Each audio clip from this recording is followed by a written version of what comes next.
If you've just installed a new SSD and it's not showing up in Windows, don't panic. Today I'm going to walk you through some easy steps to get that SSD recognized and ready to use, all without any extra downloads. So let's dive right in. Alright, let's get started with fixing that new SSD. We'll cover a few simple steps to ensure your SSD is properly recognized and accessible. Before diving into software solutions, let's ensure everything is physically connected correctly. Shut down your computer and unplug it from the power source. Open your PC case and check that the SSD is securely connected to both the power cable and the data cable. If you're using a laptop, make sure the SSD is properly seated in its slot.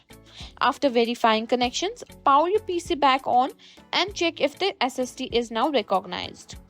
If the SSD still doesn't show up, it might need to be initialized. Let's do that through Windows Disk Management. Right-click on the Start button and open Disk Management.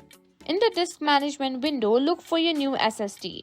It should appear as unallocated if it's not yet initialized. Then right-click on the SSD. It will be labeled as a disk 1, disk 2, etc. depending on your system, and select Initialize Disk.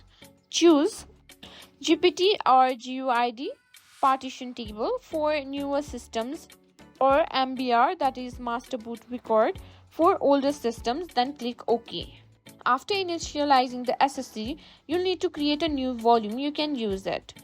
Right click on unallocated space of your SSD in Disk Management and select New Simple Volume. Follow the wizard to set the volume size, assign a drive letter, and format the SSD. Make sure to choose NTFS for the file system. Finish the wizard and your SSD should now be formatted and ready to use.